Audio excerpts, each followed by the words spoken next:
संपूर्ण हॉटेल व्यवसाय मतदारसंघातले आहे त्यांची एक बैठक आयोजित केली होती. नेमकं काय विषय घेतलाय काय सांगाल? आपण पाहताय की लग्न समारंभ असेल किंवा कुठलाही कार्यक्रम असेल तर त्या ठिकाणी जे कम्युनिटी किचन म्हणजे जेवणावळी चालतात. आज या ठिकाणी मी आचारी किंवा बेकरी व्यावसायिक आणि हॉटेल व्यावसायिक जे अन्न पदार्थाच्या संबंधित लोक आहेत त्यांची या ठिकाणी बैठक आणि चर्चासत्र या ठिकाणी आयोजित केलं होतं. तुम्ही पाहताय की आज फार मोठ्या प्रमाणावरती कृत्रिम रंग हे जेवणामध्ये वापरले जात आहेत. आपल्या सगळ्यांना त्या ॲझोडाईजचा वापर साधारणतः 7.5 लाख टन हा भारतामध्ये खाण्यासाठी होतोय. एवढ्या मोठ्या प्रमाणावरती कृत्रिम रंग जर आपण खाणार असू तर निश्चित हे आरोग्यासाठी धोकादायक आहे. आणि मेडिकल सायन्स प्रूव्हन आहे, ते सांगतंय की ज्यावेळेला ॲझोडाईज आपण खातो त्यावेळेला त्याच्यामध्ये कार्सिनोजेनिक अमाइन्स हे तोंडात तयार होतात आणि फ्लेक्स तयार होतात.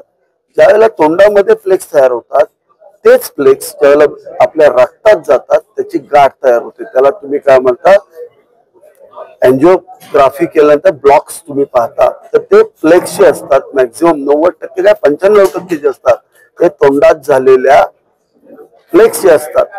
त्याच्यामुळं आपण सगळे पाहताय की फार मोठ्या प्रमाणावरती हार्ट अटॅकचं प्रमाण वाढलेलं आहे.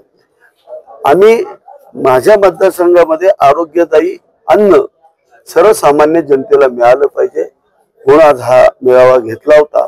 आणि या मेळाव्याच्या माझ्या सगळ्या सहकार्यांनी या ठिकाणी मला शब्द दिला की आपल्या मतदारसंघामध्ये जेवढ्या मिठाई होत आहेत त्या मिठायांना सुद्धा कसल्याही परिस्थितीत कृत्रिम रंग वापरला जाणार नाही.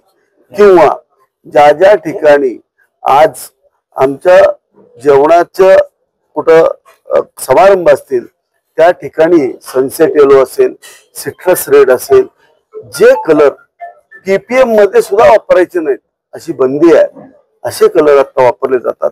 आणि त्यातलं एक सगळ्यात महत्वाचं उदाहरण म्हणजे पायनॅपल शिरा, ज्याच्यामध्ये पायनॅपल न करता पायनॅपल शिरा होत असतो.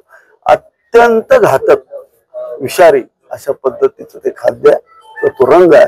हे सगळं बंद करण्याचा निर्णय आज माझ्या सगळ्या सहकार्याने दिला, त्याबद्दल मी त्यांना धन्यवाद देतो. साहेब, जसं तुम्ही आता रंगाचा विषय जो घेतलाय, खाण्याचा रंग वापरला जातोय, तुम्ही जसं प्लास्टिकच्या फुलांबद्दल सुद्धा विषय तो घेतला होता, तशा पद्धतीनं हा विधानसभेत सुद्धा हा मुद्दा मांडणार आहात किंवा राज्याकडून याच्याबद्दल काही अजून राज्यात सुद्धा हे निर्णय घेतला जावा यासाठी प्रयत्न?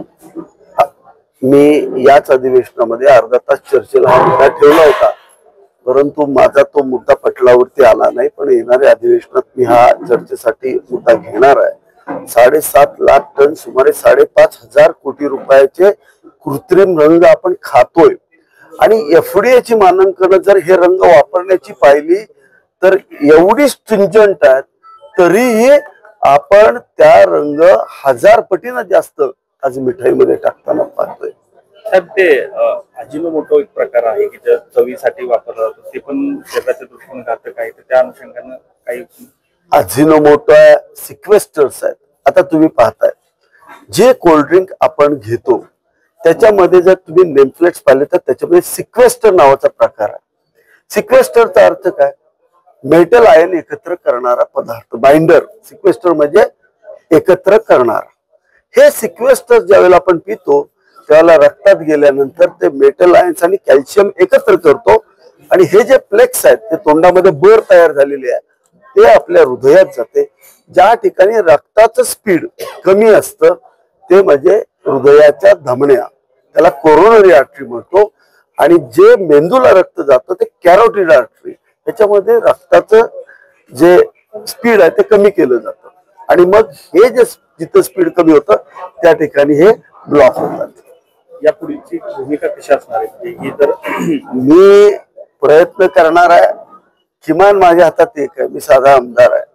माझ्या मतदारसंघातल्या जनतेला आरोग्यदायी देणं हे माझं कर्तव्य आहे. आणि माझं नशीब चांगलं आहे की माझ्या मतदारसंघातले सगळे लोक माझं ऐकतात असं मला वाटतंय.